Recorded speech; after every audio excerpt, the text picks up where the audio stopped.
Sorry parents பற்றி பேசினதுக்கு. So அதுக்கான காரணம் நான் சொல்கிறேன்.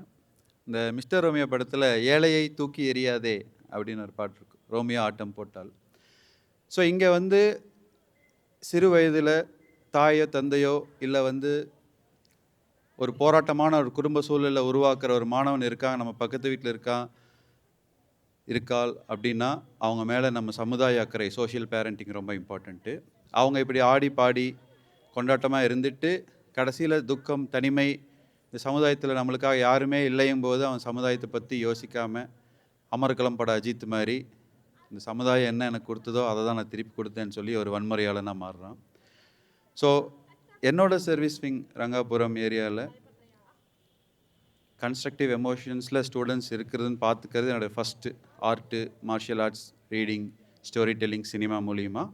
அதே மாதிரி அவங்க வெளியுலக வாழ்க்கையிலையும் அவங்க வந்து வெற்றியாளனா அவன் வேணுங்கிறத செய்கிறதுக்கான பணமும் அவன் வேணுங்கிறத செய்யக்கூடிய டைமும் அவன் கையில் இருக்கணும், அவ்வளோதான். இப்போ அவனுக்கு என்ன வேணும்னு வாழ்க்கையில் அவனுக்கு தெரியணும். இதை புரிய வைக்கிறதா தாஸ் அகாடமியோட வேலை.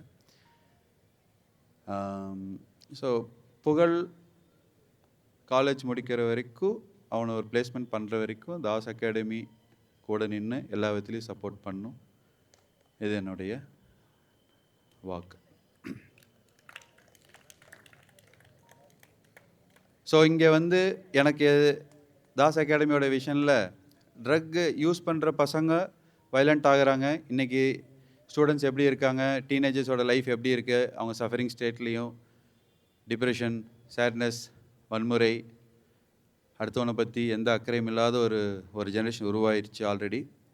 இன்னும் ஒரு ஜென்ரேஷன் நல்ல சமுதாய அக்கறை உள்ள ஒரு ஜென்ரேஷன் நம்ம உருவாக வேண்டிய பொறுப்பு எல்லாத்துக்கும் இருக்குது. ரைட்டர்ஸ், சினிமா, எல்லா க்ரியேட்டிவ் பீப்புளுக்கும் இதுக்கு ரொம்ப முக்கியமான பொறுப்பு இருக்குது, அப்பார்ட் ஃப்ரம் ஏர்னிங் மணி.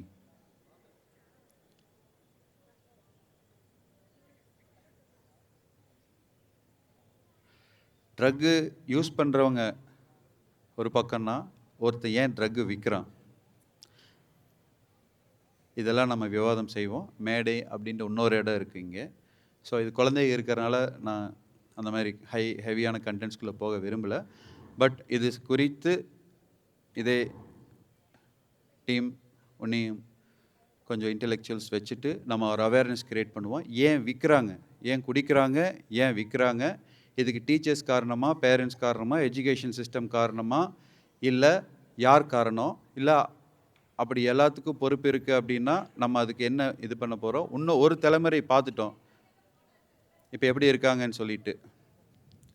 இன்னொரு தலைமுறை இப்போ 2013 அப்புறம் பிறக்கிற குழந்தைக்கு நம்ம பொறுப்பு எடுத்துக்கணும். அந்த குழந்தைங்க 13, 14, 15, 16, 17, 18, 19, 20, 21 இந்த காலகட்டங்களில் என்னென்ன பிரச்சனையை ஃபேஸ் பண்ண போகிறாங்க, என்னென்ன வெஸ்டட் இன்ட்ரெஸ்ட் அவங்க மேலே யூஸ் பண்ணிக்கலாம், அவங்க சோகத்தை முதலீடு ஆக்கி அதில் லாபம் சம்பாதிக்கலாம் ஈஸியாக அப்படின்னு இருக்கிறாங்க. ஸோ அவங்களையும் நம்ம வந்து குற்றவாளியாக நம்ம சொல்லலை. ஏன் இப்படி இன்னொரு மனிதனோட அழிவில் நம்ம ஏன் அது வாழணும், அந்த எஜுகேஷன் ஏன் அவங்களுக்கு இல்லை, இதெல்லாம் படிக்காதவங்க பண்ணுறது கிடையாது.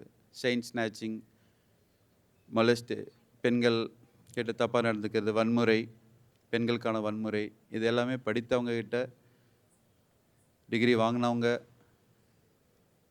அவங்க எல்லாத்துக்கிட்டே இது இருக்குது. ஸோ ஒரு ஆக்கப்பூர்வமான சமுதாயம். நம்ம வீடு பற்றி எரியும் போது மட்டும்தான் நம்ம போய் தீ அணைக்கணுமா, நம்ம பேண்ட் பாக்கெட்டில் தீ பிடிக்கிற வரைக்கும் வெயிட் பண்ணுமா, நம்ம குழந்தை கழுத்தில் கத்தி வைக்கிற வரைக்கும் இதாகணுமா? கோயம்புத்தூரில் ரேப் ஒன்று நடந்தது, பேப்பரெல்லாம் கேட்டிருப்பீங்க. இன்னொன்று நடக்கக்கூடாது, அதுக்கு நம்ம எல்லோரும் பொறுப்பு. ஒரு 10% எல்லாத்துக்குள்ளேயும் ஒரு பாரதி இருக்காங்க, எல்லாத்துக்குள்ளேயும் ஒரு அப்துல் கலாம் சார் இருக்காங்க. ஒரு 5% சமுதாய அக்கறையோடு நம்ம இருக்கணும் அப்படிங்கிறது. ஸோ ஐயாக்கிட்ட நான் ஒரு ரிக்வெஸ்ட் வச்சுருக்கேன். அவர் வந்து வீட்டை விட்டு ஓடி அவர் பல சூழ்நிலைகளை சிறு வயசில் சந்திச்சிருக்காரு, பேரண்டிங்கு. ஆனால் அவர் வாசிப்பு, உடற்பயிற்சி, சிறை எல்லாம் உள்ளே போனாலும் அவர் இன்றைக்கும் ஒர்க் அவுட் பண்ணிட்டு தான் இங்கே வந்திருப்பார். ஸோ இன்றைக்கி ஆட்டோ ஓட்டுறாரு, இன்றைக்கி நெக்ஸ்ட் டைம் அவர் மார்ஷியல் ஆர்ட்ஸு, சிலம்பு, அவருக்குள்ள மல்டிபிள், அவருக்கே வந்து 2 hours கொடுக்கணும் ஒவ்வொரு செஷன்லேயும். ஸோ அதெல்லாம் புத்தகமாக எழுதியிருக்கோம். அதேமாதிரி ஆட்டோ சந்திரன் அப்படின்னு சொல்லி ஒரு யூடியூப் சேனல் இப்போ ஐயாக்கு ஆரம்பிச்சிருக்கோம். ஸோ உங்கள் எல்லாத்துக்கூடயும் உங்கள் ஃபோனில் உங்கள் வீட்டில் உட்காந்து பேசலாம். இப்போ ஆட்டோ சந்திரன் அப்படின்னு யூடியூப்பில் அடிச்சிங்கன்னா அதில் ஐயா டைரக்ட் பண்ண தாய்மைங்கிற படமும், இப்போ நேற்று கோயம்புத்தூர் ஐகான் நீங்கள் யார் கூட வந்து இன்றைக்கெல்லாம் உட்காந்து யார் உங்களுக்காக பாட்டு பாடினாங்க அப்படிங்கிறது யூடியூப் சேனல் பார்த்துட்டு இது பண்ணுவீங்க. ஓகே.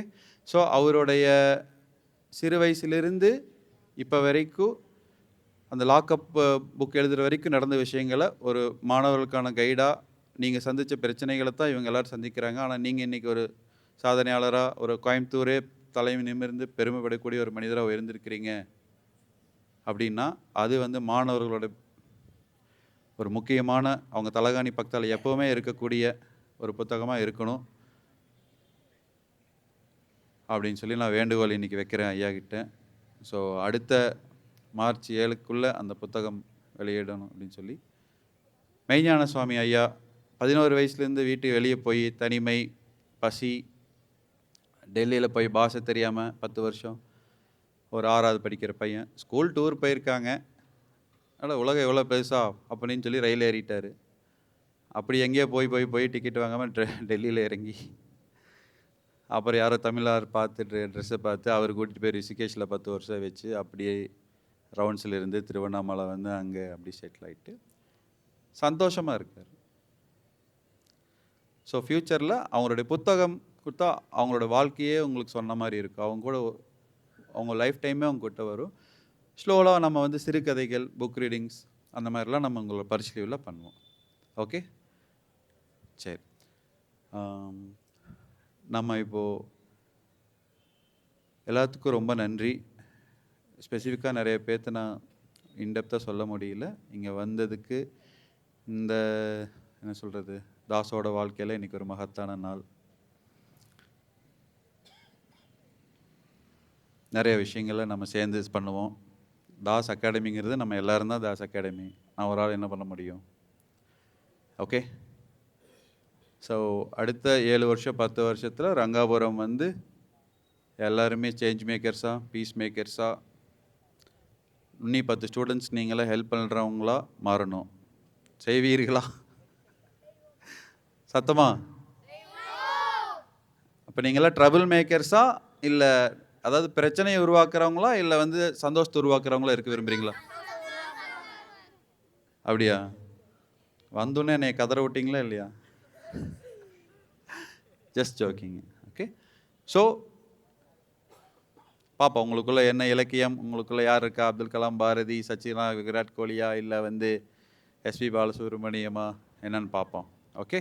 இல்லை ராஷ்மிகா மந்தானாவா, தளபதி விஜயா, தலையா, எதாக இருந்தாலும் வெற்றியாளனா 4 பேர்த்துக்கு நீங்கள் 4 பேர் இல்லை, கூட எவ்வளோ 0 வேணால் ஆட் பண்ணிக்கோங்க. மினிமம் ஒரு 4 பேர்த்துக்கு. ஓகே. எல்லாத்துக்கும் நன்றி. இங்கே சாமி வேறு என்ன பண்ணும்? எல்லாரும் ஒரு தடவை நடனமாடி முடிச்சிருவோம். ஆமாம், அவங்க நெக்ஸ்ட் மீட்டிங்கில் பண்ணிக்கலாம் சாமி. இப்போ எல்லாருமே ஒரு நல்ல வைப்போட இன்னொரு டான்ஸ் இருக்கா? ஓகே, வாங்க வாங்க. ஏன்னா நம்மளுக்கு வந்து ஒன்லி 15 மினிட்ஸ் தான் இருக்குங்க டைமு. நம்மளுக்கு டான்ஸ்க்கு ஒரு 7 மினிட்ஸ் வேணும் எல்லாருக்கும். வாங்கடா.